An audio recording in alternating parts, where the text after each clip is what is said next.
Good morning. Well, that's not bad, but for UPs, we have a little bit of a bigger good morning. Let's try one more time. Good morning, UPs. Good morning. What an honor to be in front of you here today.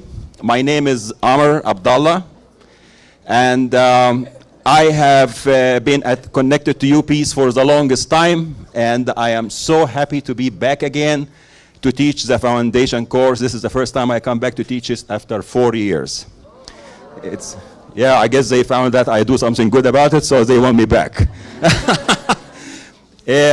Really wonderful to see all of you. I look forward to having excellent 3 weeks with everyone. UPs is such a special place. One of my big mottos all over the world is there is no place like UPs. There is not, believe me, for many reasons. And I am sure you will discover this throughout this whole year you are in. As you can already see, the multiculturalism, the beauty of the place, the focus of the study of peace and conflict resolution that you will be working on from all the different angles, the bond that will connect all of you living in such a small place, whether in Rodeo or Ciudad Colon, coming back every day in the bus here, spending all your time together, having your evening get-togethers. It's an experience that we have seen what it means to people who have graduated. I travel all over the world, and I meet UPsers. That's, by the way, your title when you graduate, UPser. UPsers everywhere in the world, doing wonderful work. And I have no country that I go to where I do not see UPsers. All the way from the Americas, as far to, of course, Japan and the Philippines and everything in between. As a matter of fact, right now I am working on a project on preventing violent extremism and doing research in communities in 4 countries, in Tanzania, Kenya, Somalia, and Uganda. And I'm working with 4 universities in the 4 countries.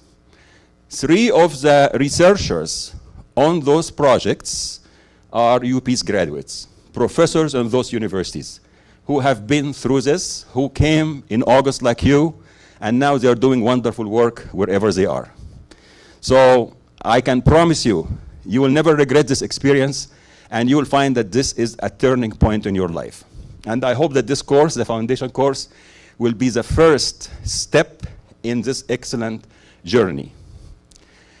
With this, I would like just to start first by saying something brief about myself. Why am I here? What makes me stand here in front of you on your first day of class? And then after this, we'll talk about the syllabus, and we'll talk about the structure of the class, and we'll get into the content itself. I mentioned my name is Amr Abdallah. I come from Egypt. And in Egypt, I finished a law degree long time ago in 1977. Somebody's laughing. Yeah, there were law schools in 1977, believe me. And I actually practiced law as a public prosecutor from 1978 until 1986. But before I go any farther, I'd like to ask a question. Is my accent clear? Yes. Good. My accent is clear. Thank God. Good. I'm glad. I say this because obviously you're going to see that in a place like UPs, you have people who speak English with every kind of accent you can imagine that you probably never heard in your life.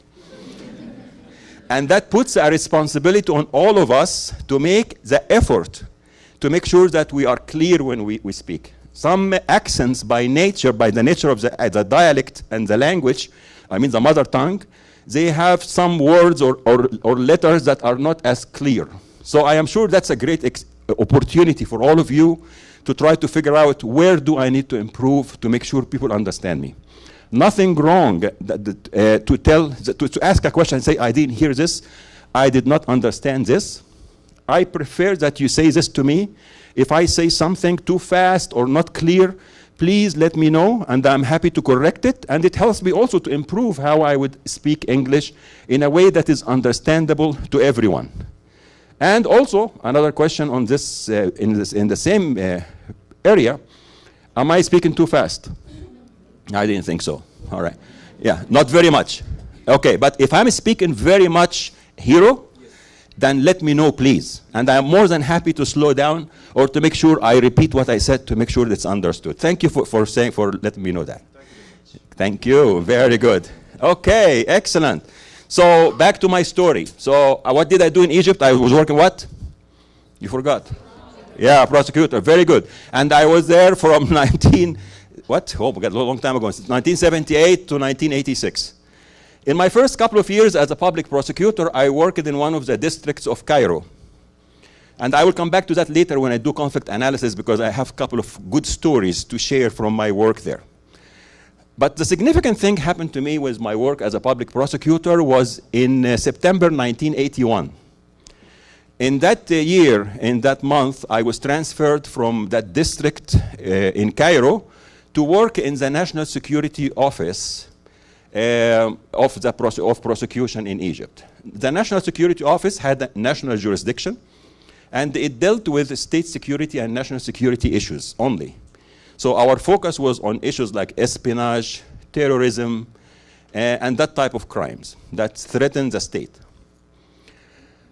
October 1981, specifically almost like less than 3 weeks after I joined that office, something very significant happened in Egypt. October 81. Anyone can guess? Not building the pyramids, that happened way before that. Huh? Sadat, what happened to Sadat? He was assassinated. Excellent. Yes.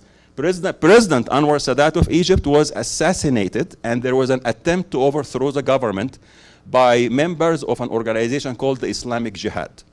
Very similar to the organizations that we see today, Al-Qaeda, Boko Haram, Al-Shabaab, ISIS, the same line of thinking that they believe that they need to restart an Islamic society and Islamic state, and that they should use the force against their enemies to achieve their goal. So part of what they did was to kill the president and attempted to overthrow the government. Luckily, it did not work, and the government was able to recover and put them in prison. And here I am as a young prosecutor. I found myself in the middle of the team who is interrogating and investigating that case and doing interviews with those who were implicated in that crime. I can tell you that for 3-4 years of my life, maybe from 81 until 86, yeah, I did nothing every single day other than to work with those people. Guys with big beard, wearing this white dress, and who are so convinced that they were the good people. They were the ones who are trying to achieve something good for the world and for their country and their society. And yes, they had to kill and they had to shoot people and burn places and steal money, but everything was justified in their mind. This for me was very different, big departure from working with the regular criminals when I used to work in one of the districts in Cairo. Working in a district with the criminal who steals, or the thief, or the robber, or the rapist, or whatever, it was always easy for me to draw what I call the moral line. Moral line. Like, I am the good guy, and the other one is the bad guy. He or she committed a crime. I am responsible to protect the society, and I am doing this by applying the law. And I could put the person in prison, go to court and make sure they get the strongest punishment or sentence, and I will go home and sleep very well.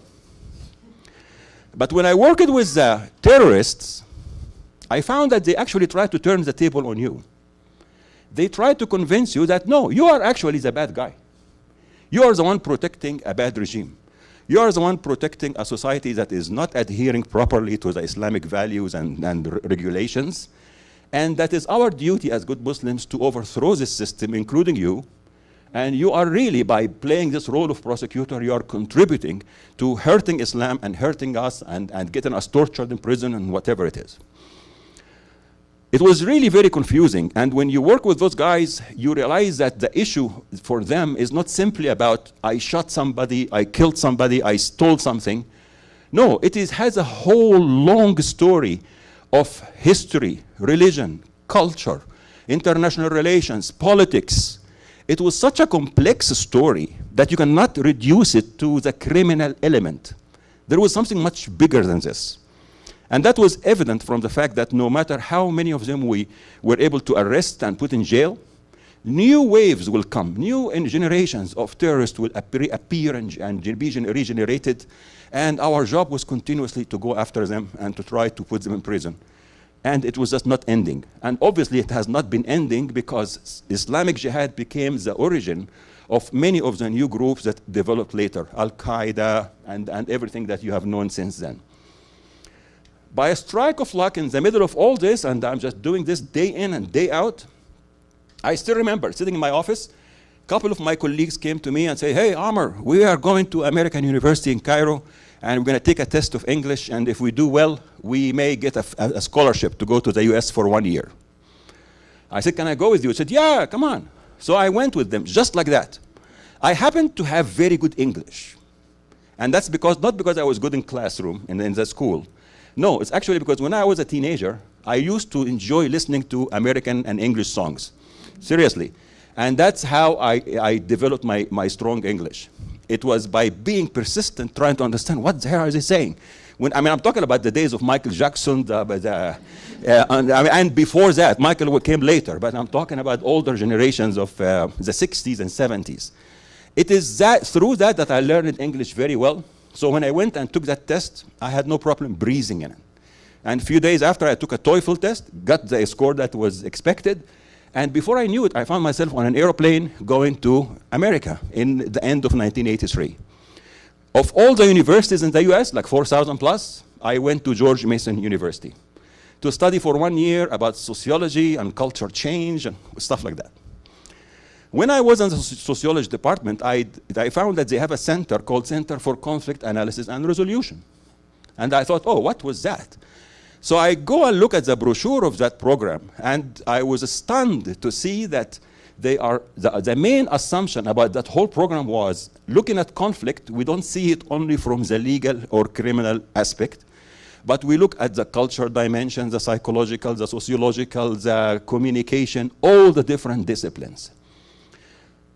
Imagine now for me, having come from this work for now 3 years with the terrorists and realizing that any kind of major problem like terrorism, you can not only look at it from the criminal or the narrow legal perspective, but from all those different angles. I thought, this is it. That's what I like to study. And that's what happened. Actually, I ended up committing that year to study sociology and conflict resolution, and then went back home for 2 years, which is like many of the fellowships in the US require you to go back 2 years to your country. Went back, continued to prosecute more people in that same area. And then I went back for good to the US in '87, and I finished my master's and my PhD in sociology first, and then in conflict analysis and resolution. All from George Mason, and then I started to work doing research and doing teaching in the field of peace and conflict resolution at George Mason. From there, I came again by a strike of luck, like my life was like a series of strikes of luck like that. So one day, I meet somebody, says there's something called the University for Peace in Costa Rica, and do you want to come and work with us on developing a course, actually on research methods for the gender program? I said, yeah, because I used to teach research methods when I was at George Mason. So I come to UPeace, and I develop the course. I come to teach it. They asked me to teach another course. That was 2003, 2004. And then they come and ask me, hey, would you like to join us? I said, why not? Of course, I asked my wife first, and she said, yes, let's go to Costa Rica. And so we came here in 2004, and before I knew it, I spent 10 years of my life at UPeace. I was a professor and dean, and then vice rector. And I was here until 2013. By 2014, I left, continued to collaborate with UPeace, teaching online. Every now and then I'll come to teach a course, and then they asked me to come back and teach the foundation course. I have done a lot of work in the last 20 years or so all over the world. I mean, mention any country, just mention a country. Russia, been there. Yeah? Huh? Iceland, not yet. Not yet. Many times. Latvia, not yet. I'm going to come to your part, yeah? Okay. Yeah, last year. Vietnam, not yet. Colombia, yes, twice. Mexico, not yet. Korea, many, many times. I love it. Yeah, of course. Anyway, I've been to more than 60 countries all my work was related to doing teaching, research, and training in areas related to peace and conflict resolution. And I want to tell you something. Expect this for yourself. Most of our graduates of UPeace, I have seen them traveling all over the world. And some of our the junior ones, I found already in 5 years after UPeace, I see that they're working in Afghanistan. And then a year later, they are with UNHCR in Iraq. And then I don't know when they are somewhere else. It happens. If you are into travel, into really working in areas where people need your help, specifically on issues of peace and conflict and humanitarian support and so on, you are in the right place. So that's pretty much my story and why I am standing here in front of you. And I promise that with this experience I have and the knowledge that I have gained over the years, that I'll do my best to convey this to you, but more importantly for me, to learn from you as well. Because one of, again, my other mottos, in addition to the motto, no place is like UPeace, that was the first one, right? The next one, in the area of peace and conflict, everyone is already an expert. Think about it. Every one of you is already an expert. What do I mean? Imagine if instead of this is called University for Peace, this is called University of Chemistry. Chemistry. How many of you know chemistry? 1, 2, 3 and a half, 4. Okay, 4, good. Well, yeah, 4 out of or maybe 5. I think I saw a hesitant hand there. So like out of 140, 4 or 5. That's not surprising. Everywhere I go, working with people who study about peace and conflict, this is the ratio you get. 3 or 4 out of the 100 plus will say, I know something or I know about chemistry. Therefore, if I was here to teach you chemistry, my assumption would be you have no idea what chemistry is. And I need to start from scratch. So I need to sit here stand in front of as a good teacher and explain things. And you will be like a traditional student who is sitting there learning from that teacher and whatever they are bringing to you. But when we say conflict and peace, and now be careful that we're not talking about conflict and peace only on the international level.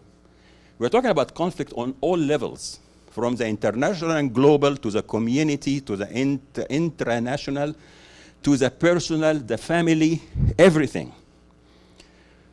Who of us, if we take this understanding of conflict, who among us have not been through conflicts? Of course, we all have been through conflicts, of course. And who of us have not sometimes succeeded in resolving their problems and sometimes failed? Sometimes, sometimes, yeah.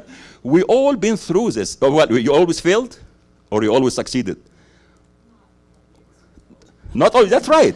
Sometimes and sometimes. All of us, I'm sure that's the case. And for me, it is this experience that we want to bring into the classroom. And never underestimate the experience you have as a person of dealing with conflict. Whether it was a community, say that you're in your country and sometimes there was demonstrations against the government or because of a just cause that you believed in and you joined into this and you were part of this big movement, Tahrir Square in Cairo or whatever it was, trying to stand up against injustice. I'm sure you've been through stuff like that. Or for whatever cause you think that this is the right cause or just cause. And sometimes you had problems in your workplace and you had big conflicts and you knew how to solve it or not. And sometimes in the family, sometimes in the neighborhood, or on the national level if you work on the national level. There are all those conflicts that you have been through and you have gained something out of them. And sometimes, again, you found peace and sometimes you did not. What we'll try to do with you at UPeace, and especially in this course, is to give you ways of thinking systematically about such experiences and other experiences so that you can understand what was happening in the conflict, what were the dynamics, what were the causes, and what helped to resolve a conflict and what did not help to resolve a conflict.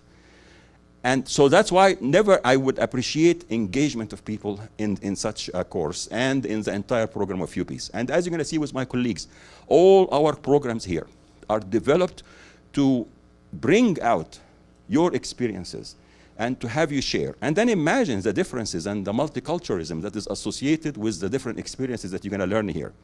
What a rich place. That takes me back to the first motto. No place is like UPeace, given what you will be learning here. So with that, I would like to talk a little bit about the syllabus and then we'll get into some of our content. The syllabus, all of you received it? Yes. All of you have good access to the online stuff and the readings? Yes. Okay, good. I think that Hero's voice represents everybody. Okay, thank you. Thank you, Hero. Okay, in terms of the foundation course, it's running over 3 weeks. And structure-wise, you're going to have the morning session almost every single day with me in the first week, and then other colleagues will come for different, we'll discuss that. And in the first session, it's pretty much a presentation, but some of my colleagues have more interactive approaches. But everyone is together. And we do this from 8:45 until 9:55, about 70 minutes. The first 45 minutes or so will be a presentation of this type, and then we'll open it for question and answers, at least in my week. And then after this, you will go to your seminars. By now, you should know your seminars. Do you know your seminars? Yes. Very good. Would you like to know your seminar facilitators? Okay, we have with us here Shum. Can you? Ross. Okay. Freshta. Alonso. And Maria Teresa back there. The 5 of them, my colleagues from UPeace, will be facilitating the 5 seminars. Each of them is responsible for about anything from 20 to 25 students. In the seminars, they will reflect what we discuss in this session, except giving more space for interaction and for your own stories, for your own experiences, and sharing with each other, using multiple methods. And we'll get to that in a second also. What are we focusing on in the course? What we'll be focusing on will be, in the first week, the foundations. We want you to get to understand how to think peace and conflict. Every discipline in the world has its own logic and thinking and the pieces that you need to put together, and to know how to put them together so that you can have a good understanding of a phenomena, and also to know how to advance peace in a situation. We have a purpose. Our purpose is to advance peace, to use nonviolent, peaceful methods to deal with any kind of conflict. We cannot do that properly if we don't have a good way of systemically analyzing the different pieces, whether of conflict or of peace. So that's what we'll try to do in this first week, to set up that foundation. Knowing that the field of peace and conflict is a very, very multidisciplinary and influenced, as we said, by different other disciplines. So in the second week, you will be exposed to different disciplines and how they have a perspective on the issues of conflict and peace. For example, you're going to have a session on human rights and international law, a session on environmental and food security, a session on gender, a session on peace education, and so on. So you can learn all the different disciplines, how they feed into this understanding. And then in the third week, we want to know, okay, so we've been talking 2 weeks about pretty much what conflict is, how to analyze it, and how to think about resolving it. But how do we resolve it? How do we intervene in a conflict to make sure it is resolved peacefully and fairly? And that's what we'll do in the third week. So I will start, you see me again, I come back and do the opening session of the third week, given an overview of interventions in conflict. And then again, my colleagues will come and give perspectives of intervention from a human rights perspective and international law, from gender perspective, from peace education, and so on. That's pretty much what you will be getting in the 3 weeks. What you will learn in this foundation course will give you, as it's named, foundation. So this foundation is going to help you whether you go to what program are you in, for example? International Peace Studies. So you will find that, yes, this is giving me the foundation. You? International law. So while you're focusing on law more and settlement of dispute, but you're going to find that what you get in this class is definitely giving you the foundation you need. Same as her. International Peace Studies. Peace education. Settlement of dispute. Excellent. Gender and peace building. And Hero? International Peace Studies. Excellent. As you can see, that all of you will find that what you get in this course will give you a good foundation, but then you will have more focus on your specific angle into it. But we don't want you to lose sight of the other angles. Yes, you keep that angle that you learn, but understand that I cannot understand the story of peace and conflict without understanding all the different pieces. So that's in terms of the content and the structure. Assignments. You have 3 assignments or that will be graded on in this class. The first one is participation and interaction. And by this we mean, of course, that we want to see you that you're present, whether in this session and definitely in the seminar. And here it's a tricky thing about interaction and engaging. We know not everyone is comfortable speaking in a large group. Not everyone will have always questions to ask or something to contribute. Some people are too shy. Some people just don't feel comfortable, or that's not them. Others, they want to speak all the time. And we know that that is the case. Everywhere you go in the world, you're going to see this. My colleagues, we discussed that very well, and I know they are very well experienced in this, and they will have multiple ways of engaging people. And I can tell you something. For me personally, I would say I can sense engagement more than anything else. I know some people will be quiet. I remember when I first went to the United States to study in the graduate level, and of course having studied in Egypt for my undergrad and school and everything, we were never trained to speak in the classroom. I mean, not often. I mean, that was very rare. It is always the teacher talking, and we're just sitting like good students. And actually, a good student in elementary school had to sit like this. That's how you sit in the class, right? I see somebody laughing. I think you know what I'm talking about, right? Yeah. And and then I go to the United States to study for my graduate studies, and I found myself in smaller classes, and the classes were mainly built around people engaging and sharing their experiences, whatever the topic is. Of course, I was studying sociology, conflict, so there was a lot of space for people to engage. I was very nervous sitting in a class like that. I remember the first maybe year, I would be shaking in the class because I'm afraid what I'm going to say. Will it make sense? My English was not strong enough. And I'd see all my good American classmates very comfortable, sitting relaxed and talking about any issues that they want to bring up that relate, of course, to the topic. They can bring it in a very eloquent way, and it fits well.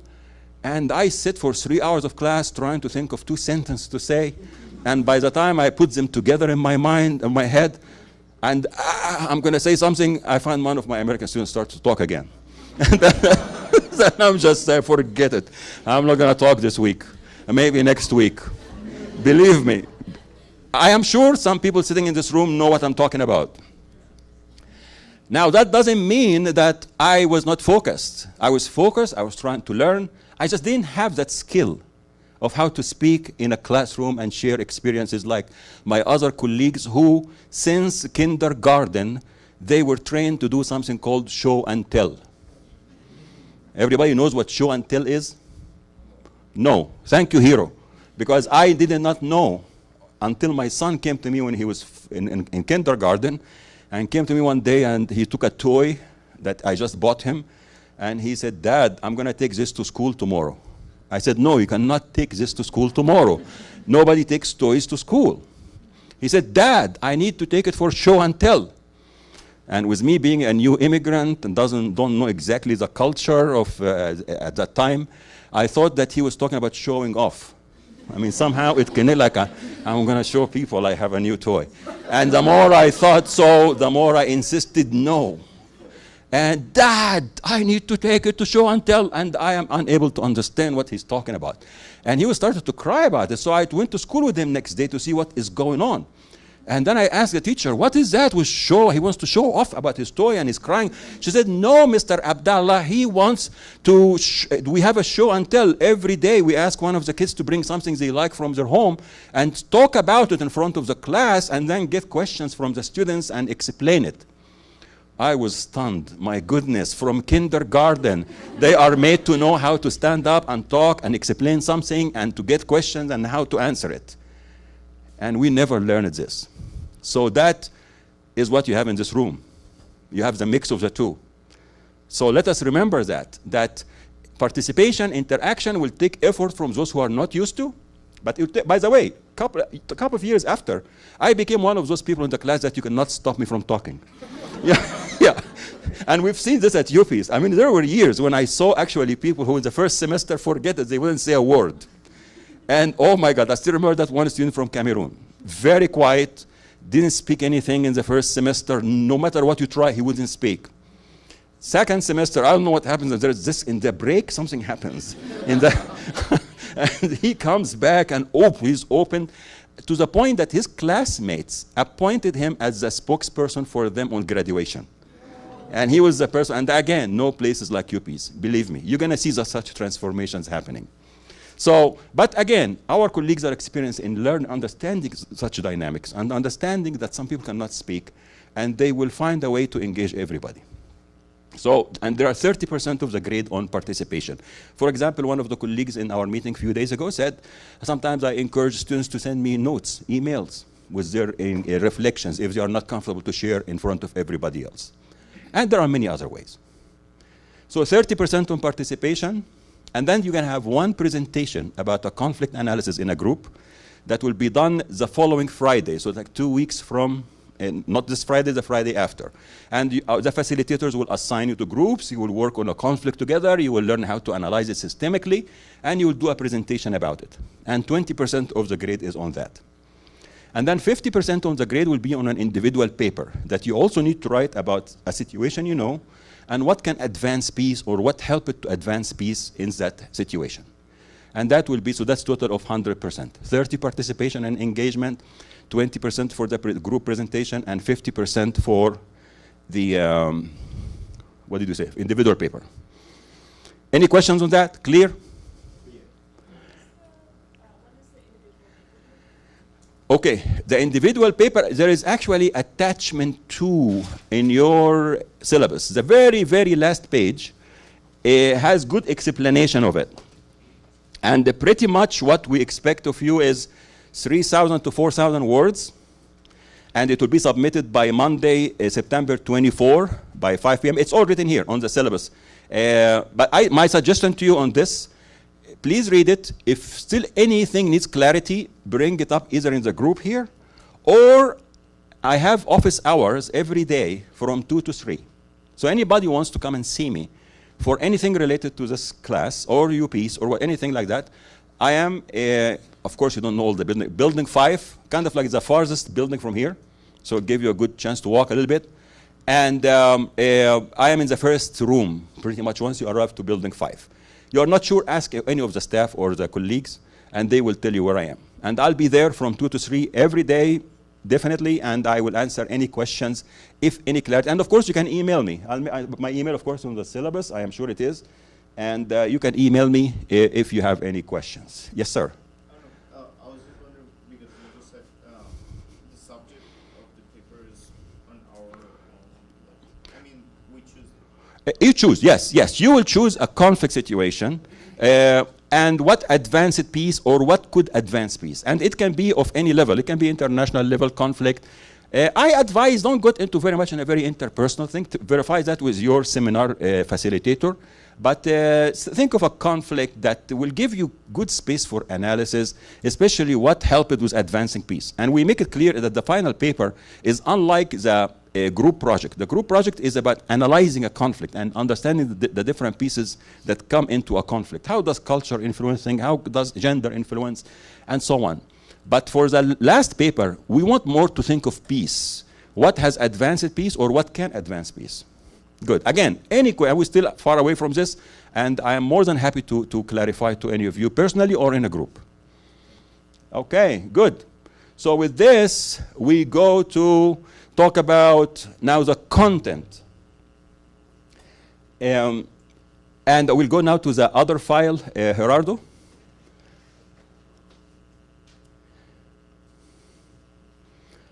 Okay.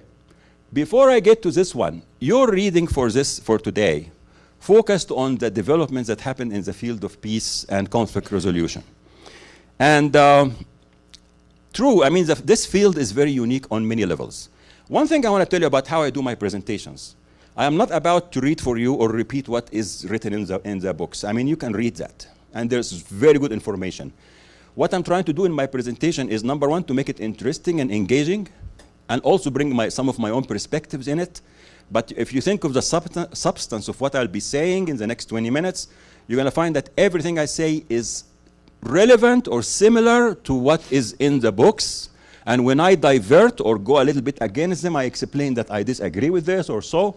But I am not going to sit here and just to repeat. That would be really old-fashioned stuff that doesn't help. And you're all graduates.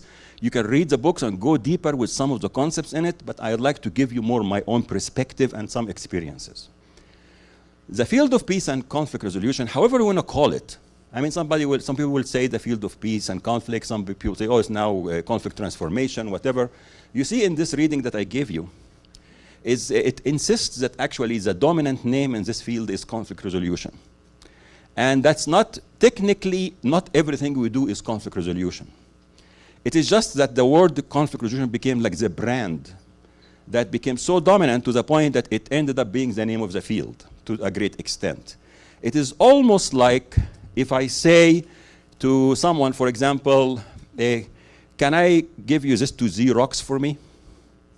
If I say, can I give it to Xerox, what does this mean? I don't know. I don't know. Xerox? To copy, to Xerox, Oh. meaning to copy it, right? I Make a copy. Okay. Right? Yeah. All right. Good. We know that, like the term can you Xerox this means to make a copy of something, right? But if I say to you, for example, I mean, so Xerox is a brand of printers or copiers, correct? What if I say, can you HP this for me? Scan, probably. No, no, there is nothing like HP. I mean, HP is not used as a verb. Xerox somehow gained that kind of dominance as a brand to the point that it became a verb that is equivalent to the verb of making a copy, right? Conflict resolution is similar in this regard. When we say conflict resolution, technically it is one brand, like Xerox is one brand.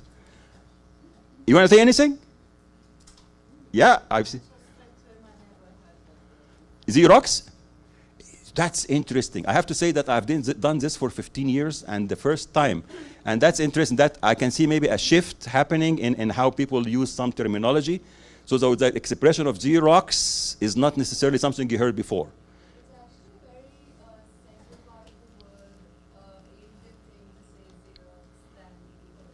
Photocopy. And also, again, but here it's important to realize, whoa, I mean, some people don't know, and you also did not know what this meant.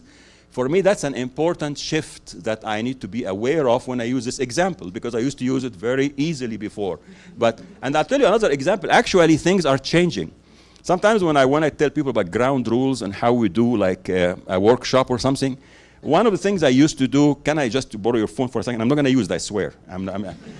In order for me to try to show people that to be focused in the workshop and using phone is a sign of distraction, I ask people, say, like, tell me what you did today, for example. Tell me what you did yesterday. Just anything. I went to park. You went to? Park. Oh, okay. And then, and what else? I went to shopping with my. Yeah, go ahead. And then? I went to shopping with my host family. Ah, okay, good. Thanks. Now, how do you feel about my interaction with you in this? Did you feel that I was focused with you? I just felt I am ignored. I'm ignored. Okay, Yeah. now that's what I used to hear always when I used to do exercise, this kind of exercise, to show people that if you keep focused with stay focused with your phone, when somebody's talking to you, then it means that you're not focused. And then I did 2 workshops in this summer, and I did this with relatively young people, 16, 17 years old in my workshop. And I did exactly what I did with you. And I said, what do you think of this? They said, it was fine. I said, what? I said, yeah. I mean, you were still looking at me and listening, but it was okay. And for me, that was a sign of change happening. Now more younger people are used to this pattern of talking while also looking at their phone and multitasking at the same time. So for me now, you give me another alert that maybe I need to be careful about the use of the word Xerox. Maybe there is a shift in the choice of words that I should be aware of.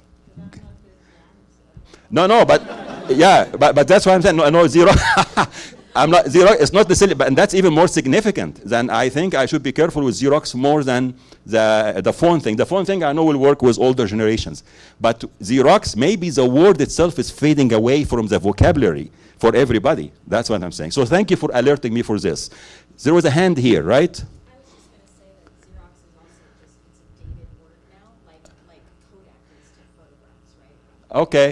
Xerox isn't as prevalent in See? technologies as Kodak is. Like, Good. You believe me now when I said that I'll be learning from you as well? Already I'm learning something. Thank you. Huh? Oh, Google. Oh, that's still working, right? Can you Google this? People probably don't know the word research anymore. They know. Okay. So the field of peace and conflict as a discipline of a study is not something that has existed forever like sociology and psychology who have been there for 200-300 years or even more. The field of peace and conflict developed as an independent field of study only in the 50s. You can trace it back maybe even to the time of the World War I. But I would say as a discipline, perhaps from the 50s, maybe in reaction. As a matter of fact, all the developments in this field were reactions to international affairs. The end of World War I definitely was a milestone that encouraged people to think, how can we develop a way to think of conflicts so we don't have to get into another world war? How can we prevent conflicts and resolve them peacefully? And that, of course, was happening in the context of the Cold War. So that has a very strong effect on how the earlier scholars thought of this. Another influence, and I think that's also my critique about the main key book I gave you to read, is that that book is highly focused on international dimensions of conflict. And as I already told you, conflicts run across everything. So I will say that, as I mentioned briefly, the influence of labor conflicts and the civil rights movement in America, but I believe that a good chunk of the literature that developed in the field of peace and conflict, especially nonviolence, developed because of what we saw in the 60s in America, especially in the US, with the issues of civil rights movements and the labor rights. And this influenced a lot of issues of justice, use of nonviolent movements, mobilizing communities. So in addition to the international relation dynamics and how they influenced the field in the 50s and the 60s, such movements also influenced the development of the field. Another important, in my opinion, focus of this field is coming from feminism. I think the feminist movement of the 60s was well and alive early on in the field of peace and conflict. And as a matter of fact, you see this clearly from the gender distribution in any program of peace and conflict worldwide. Look at this room. The number, I think this year also, I think it's even the number of women is lower than usual. I kind of trying to see, I see one here, oh, there's one right there. I mean, I think you're about maybe 20% or maybe 25% of men in the room. Usually it is something between 65 or to 35. That's the ratio of women than men. And again, almost everywhere in the world, I see this pattern. That's not surprising. The interest of women in this field is great. And their impact on the scholarship has been excellent. And I myself definitely appreciate what I learned about feminism thanks to the study of peace and conflict. I have seen it with my colleagues. I've seen it in the readings that I was doing when my PhD and master's degree, and it influenced me greatly, including doing research while being aware of the feminist angle on issues. So I would say feminism, labor movement, civil rights movement, in addition to the international relations dynamics that were happening in the Cold War, had great influence on the theories and scholarship that developed at that time. That scholarship, and that at that time the focus was more on state security. It was about what we call hard negotiations, how to reduce the tendency towards violence as much as possible. Nobody wanted to see a nuclear war. So all the effort was about diplomacy and what we call track one diplomacy, the focus on how the diplomats and the official organizations can work together to prevent violence from erupting, especially violence that can be so destructive like what we've seen in World War II and I. With the collapse of the Soviet Union, we get into another phase. Now we're getting into the dominance of the United States, the dominance of the liberal thinking.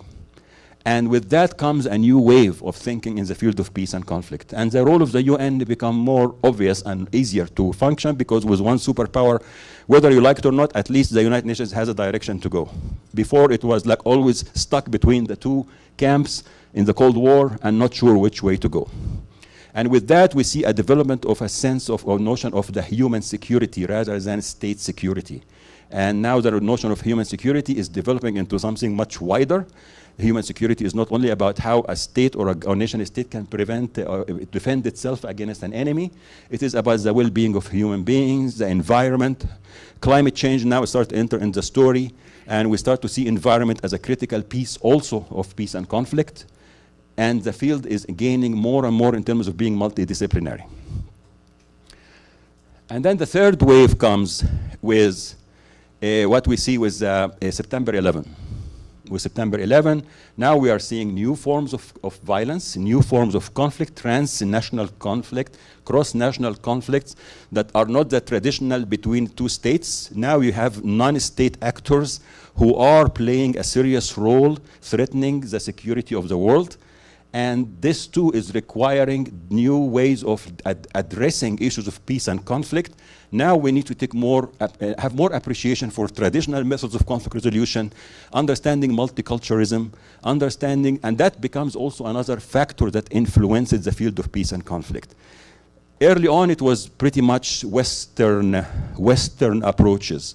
And when I say Western, and by the way, everybody knows when you do this, what does this mean? Okay, who doesn't know? Because I bet you some people still don't know exactly what does this mean. Okay, hero. You are my hero.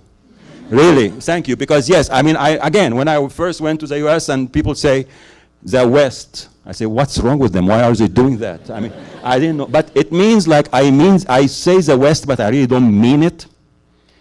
In other words, when I say the West, I don't mean the West physically. Yes, I know if I look at the map, this is the East, this is the West. But when we say the West in terms of literature, peace and conflict, whatever, then we are talking about value systems.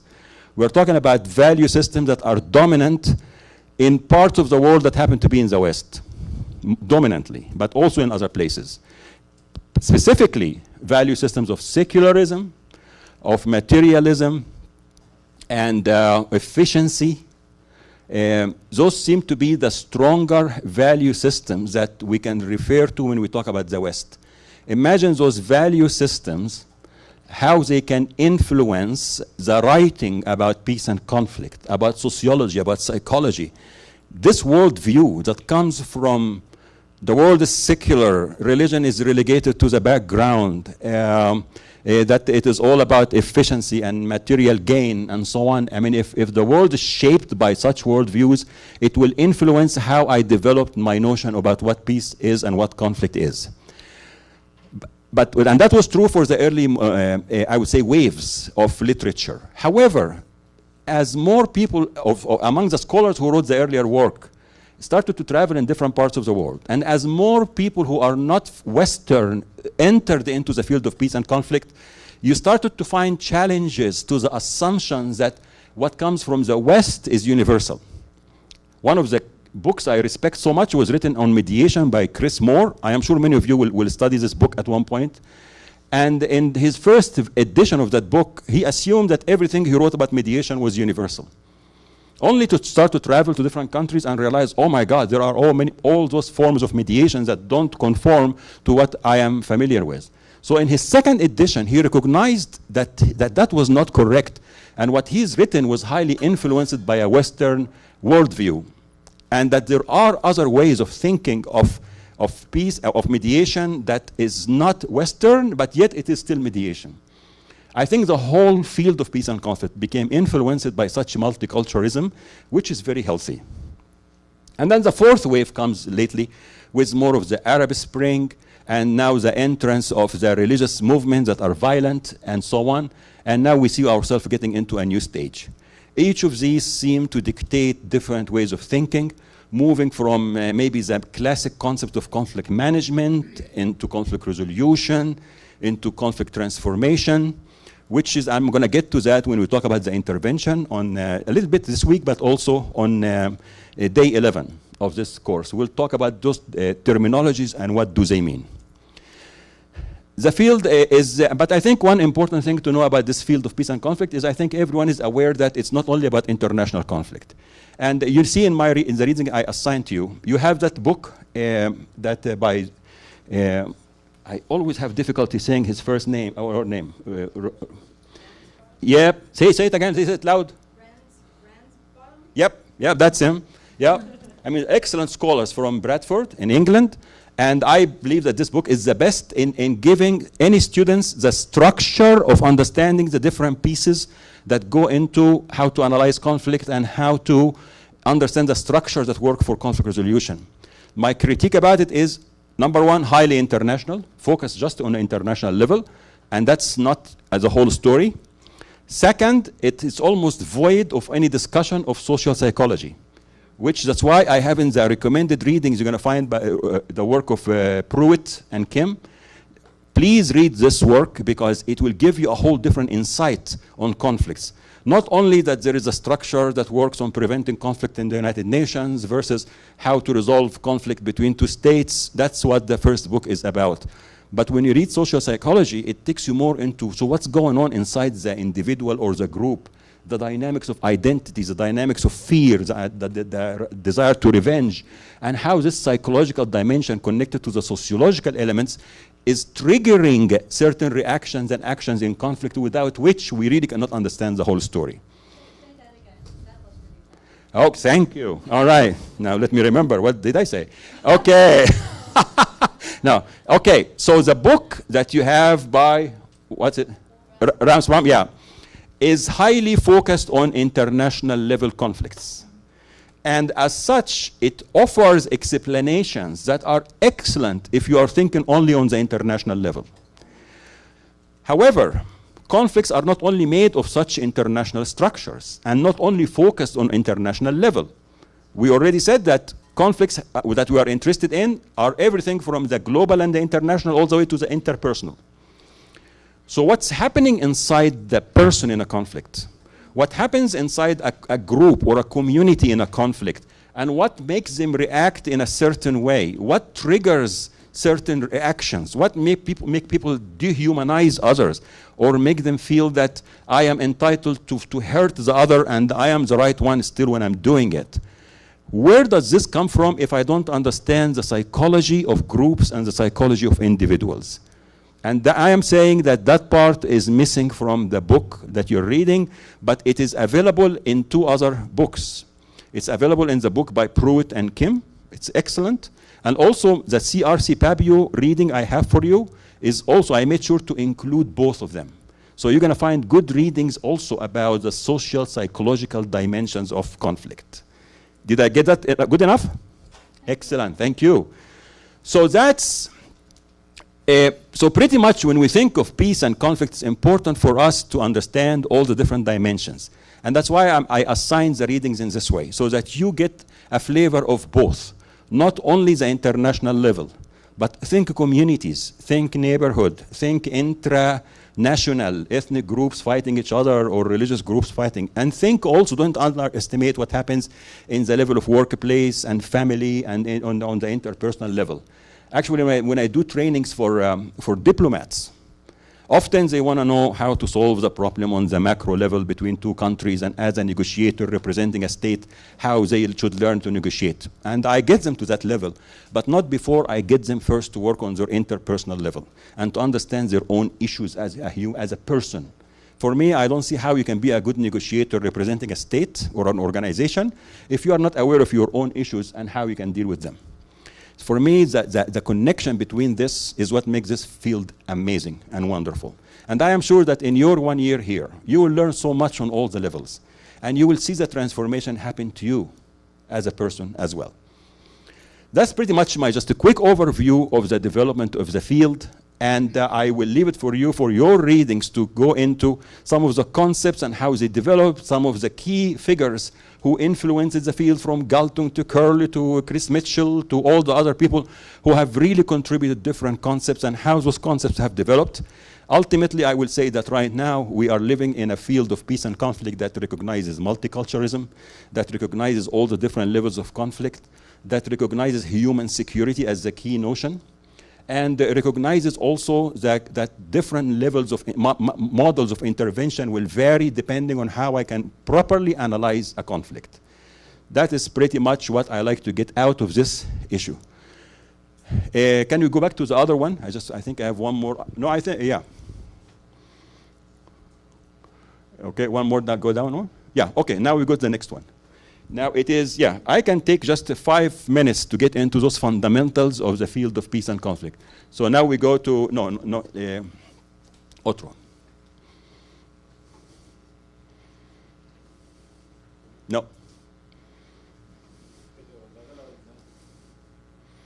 Yeah, excellent, yes. Okay, fundamentals of the field of peace and conflict. And I think now we're going to see that this will flow nicely from what we already discussed. In this field of peace and conflict, I think there are certain fundamentals to be aware of. Number one, that it is a multidisciplinary field. I think already clear. This field did not develop just as a field of international relations. Actually, I think that was a mistake in the beginning, that you think that it should be just international relations or political science. There is a heavy influence of them, but no, it is influenced by psychology, influenced by cultural studies, by communication, by feminist research. All this is influencing and making environmental studies, for sure, are a big piece of it now. International law. You bring all this together and mesh them together, and that becomes a field of peace and conflict studies. It is not just one discipline, it is all those disciplines. And I think the philosophy of UPeace and the way we set up UPeace with this, the structure of multiple master's programs, while you have some foundational courses like this, reflects the reality of the field. You want to specialize in gender? Yes, you can go into gender and be really an expert in it, but you are aware also of all the other dimensions, and so on. Culturally appropriate. I think no field I have seen that is so sensitive to issues of culture than the field of peace and conflict. And I think because conflict is just inherent in culture, and vice versa. Not that culture is the cause of conflict, I'm not saying this, but cultures shape conflicts, shape how we fight, shape what will make something good or bad, what we consider to be a problem, not a problem. And let me just illustrate this also with something very quick, maybe a little bit funny, but I think it will convey the point very well. Okay, can I ask you, well, no, let me, I'll explain later why I'll do that, but I'll ask you, for example, also, can you just tell me, make up anything about what you did this weekend? And I will be listening to you. Okay? Just, and you don't have to say the truth, I mean, just say anything. I was traveling around the world discovering new cultures. New cultures, okay. And then I had that cafe on that beautiful terrace in Peru. It was gorgeous, beautiful weather, a little bit rainy in the afternoon though, and we went shopping. Good enough. Okay, you started to laugh. Why were you laughing? Well, because actually it was true partly, but... Yeah, but how about the way I was reacting to you? You were kind of suspicious. Suspicious. Okay, so the shaking the head like this made you feel that I was suspicious. A little bit. Anybody else want to give a culture explanation for what I did? Yeah, say it loud because I need them to hear this. Indian people may be thinking that it's good. You got that? Indian people were saying that this is good. Yep, that's right. Right? Yeah, you are from India. I didn't do this with you because you would have thought, of course, I am agreeing with you. But I had to pick so I kind of was she may understand it. But I had to pick somebody who I thought probably will not get what and will misread it. And that's the point I want to just to convey about culture. If I was talking to an Indian and doing this, she would have understood, okay, yeah, he's just listening to me. Thank you. Yeah, are you Indian? Tajikistan, but you seem to do it very well too. I can see. And actually, in fact, I learned this because when I first came to America, first guy I worked with was Indian. And I remember like in the, sometimes we get so busy and say, did we finish that task? And he'd be so busy that he just does this. And I said, oh my God, why didn't he do it? And I run to see if it was done, and I found that it was done. I said, so why is he lying to me? I mean, because I thought that meant no. And actually for him it meant, okay, okay. And then of everybody in the world, I get married to somebody from Bangladesh. So Bangladeshis, like Indians, they also do that. So imagine when I proposed to her, will you marry me? And she did this. No, that one is not true. No, I made up this one. She gets mad at me when I use it. But it took me a while to realize. I'm just using this as a very simplified example of how we can misunderstand each other culturally. But imagine when you take it to the level of values. Forget my head shake. It's when we get to my value from my culture dictates that that's how we do things and this is the right thing. When somebody comes from another culture and say it is something else, and how much you will be so stuck in a conflict because of this. Or the right way to deal with such conflict is this way or that way, or this is the right person to intervene, not this person, or the role of women, or the role of others. It gets so complex. This is just an illustration. But we have learned, and I think you're going to see through what you study, that understanding the cultural appropriateness is going to be a critical piece of this. I have only about 10 minutes left, so I would like to stop here. We'll continue this tomorrow, and we'll get into the analysis, but I'd like to open a space for comments or questions or answers before we take the break at 9:55.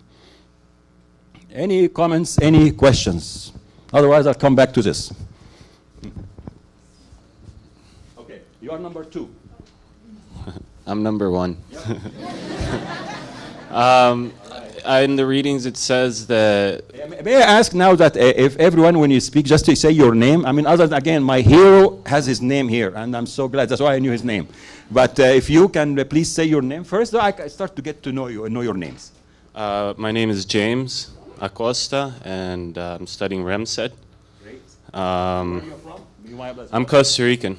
I'm also part from the U.S. Pura vida. Pura vida. In the readings, it said that conflict is going to be continuous, that there's never going to be a utopia or a peace end resolution. I'm a little bit confused on that because I believe that possibly in maybe some distant future, there actually might be, so I don't know. Excellent. This is actually the second page of this slide. So we'll discuss it tomorrow, promise you. Okay? Yeah, no, definitely. It's an important piece, so it's not going to skip me, for sure. Thank you for raising this. But I'm interested now in your argument about it. Okay? Yes?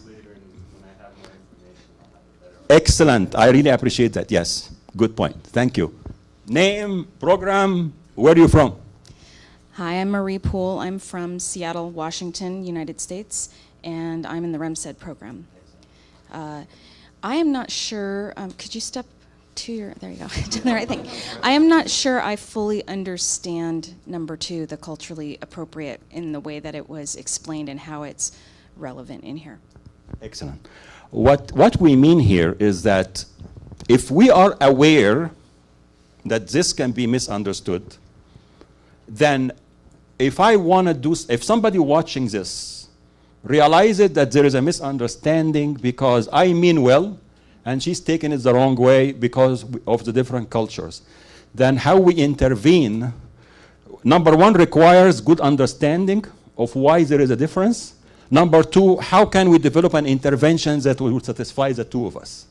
So in other words, this good understanding of cultural variations and cultural differences, and as I mentioned, not only on the superficial level, but on the deep-rooted issues, will help us to find the right ways to intervene. So our interventions are culturally appropriate, meaning we want them to be developed. That's why you find a lot of terminologies came in the field, like conflict sensitivity. A big issue when you go and intervene in a conflict. Conflict sensitivity, in big part, is about, are you aware of cultural issues and how they can blow in your face and create more problems? So you cannot do that if you don't have the right analysis. You know what, I think as James, right? What was your name, James, right? Yeah. Just like James said, ponder on it, and let's come back to it. Whether you want to come back here in the class or you want to come back and discuss with me in my office hour, I'd love to do that. And we'll keep coming back to it. I assure you, in the next 2 days, you're going to hear a lot about culture issues. Thank you. And your name again was Maria? Marie. Okay, thank you, Marie. Okay. 1, 2. Good morning. I'm Michelle from the Philippines. Thank you for the lesson. What program? Peace Education. I'm really curious about, I know multidisciplinary approach is very important in practicing about peace and conflict in the practice, but I'm really curious on how it is put into practice, how it's being practiced into the field. Could you give us more examples on how it's being done? Thank you so much. Okay, excellent. Again, I promise you, you're going to see a lot of this tomorrow and the day after. Definitely. I mean, we're just putting the headings, and then we'll start to flesh them out. But just to give you an example of this. So let's say that, say that you and I mean, what's your name again? Michelle, okay. So if I say to you, Michelle, for example, that, Michelle, I'm sorry you cannot be sitting here. You need to go sit among other women. I know that's shocking, right? Yeah, you cannot sit next to a man. If I say that to you, how will it make you feel?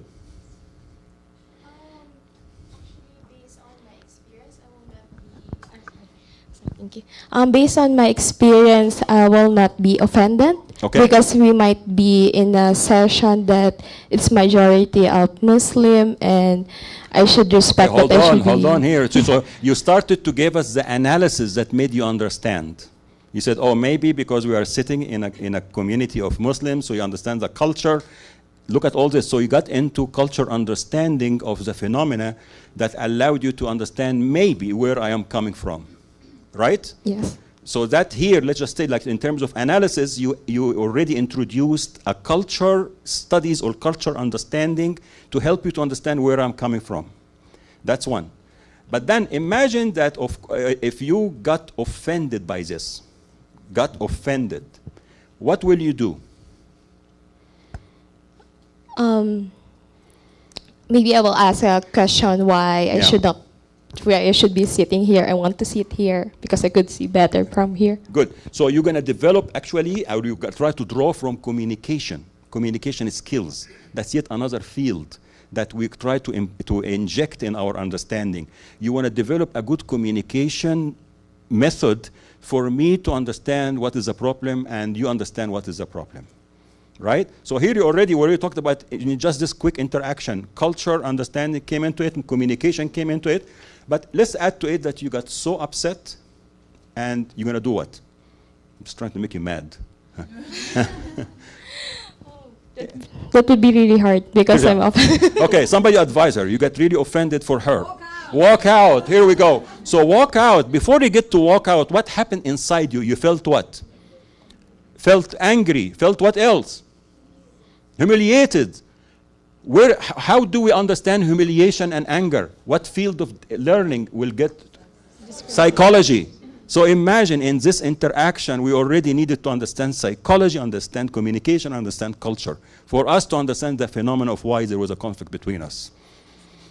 And we'll get into more of this, okay? Thank you. Good. Number 2. Number 2. Thank you. My name is Irma. Irma. Thank you for your explanations.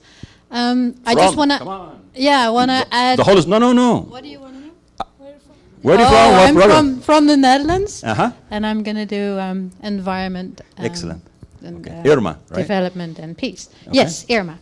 I just want to add to the non-verbal communication that you were mentioning. There's a very interesting documentary by Desmond Morris. Uh-huh. It's called The Naked Ape. And it explains our non-verbal communication in different cultures. Beautiful. And it will help you. Please bring up some of this, especially in your seminars. People will learn so much from this. Excellent. Okay.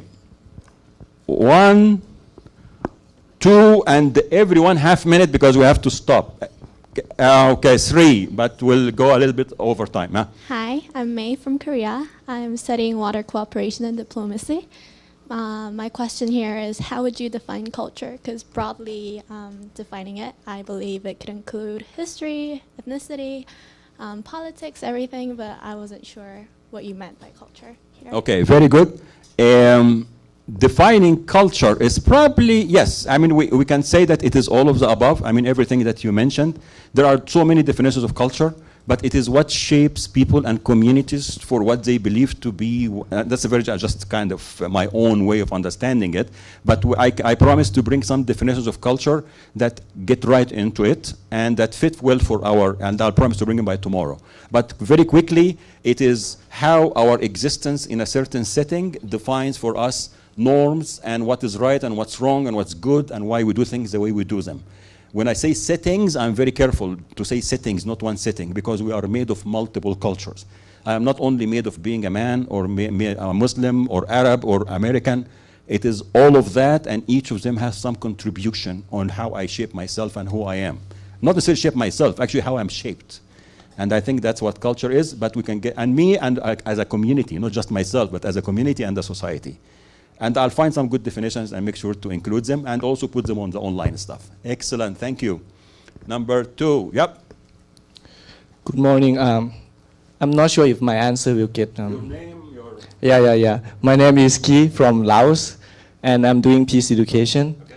I just want to ask about the second point, the culturally appropriate. Yeah. So because we are from different culture, right? For example, in some country or some culture, the woman is treated in some certain way, which in another culture we'll see that is very bad thing. So when we talk about the appropriation on this aspect, how do we see the common ground? And then how do we know that when we should intervene into that culture and we want to change that culture?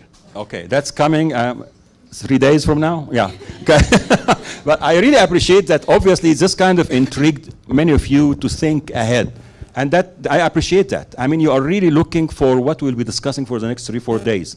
I couldn't put everything in this one 40-minute session. Again, we're just putting some headings. And I'm happy that they are already intriguing you to think forward and to say, so wait a minute, so how am I going to do this? If I start to answer your question, we're going to stay here for the next 2 hours. So I'm sure you don't want that, but I promise you, you will get a lot of perspectives. I'm not going to say answers. By the way, we are not here to give you answers. As a matter of fact, we want you to walk away with more questions like this and to think of them and to have critical thinking. And that's what peace education is about. It's about how to critically think of those issues and how to understand them. And I'm not going to tell you how to think of them. So actually, we'll give perspectives that will encourage you to know how to think of them, and then you take it from there and face the world. Last point. Hi, my name is Sadgi. I'm doing the International Peace Studies course. And you're from where? I'm from India. Mm-hmm. I just want to know, at a lot of point when we read the fundamentals of peace, there's this word that came up, which was idiocracy. Idiocracy? IDICOSM. And idiocracy. And even the dictionary wasn't able to define it very well as to what this word really meant. Okay, actually. All right, it's in the readings? It's in the Rand's bottom reading right after the fundamentals of peace. Okay. And it was the first thing that came up when I read the multidisciplinary approach. Okay. Let me go through and make sure I'll go read it today and make sure I understand it exactly right, because sometimes I read things and in the context I think I understood it, but then I want to be careful. So I want to make sure I get it exactly how they meant it. And then if I have a perspective, promise. Another thing tomorrow, definitions of culture and idiocism. Okay, if that's the right way. Okay, I think with this we can stop. We are 5 minutes behind. One of the things we want to respect is your break is 20 minutes. And therefore, we are not going to take away from your break. So you can be back. Do you know where your seminars are? What room number, right? So please be in your seminar room at 10:20. Okay, so you have your 20 minutes and be there. Thank you so much and enjoy. Thank you. Thank you. Thank you.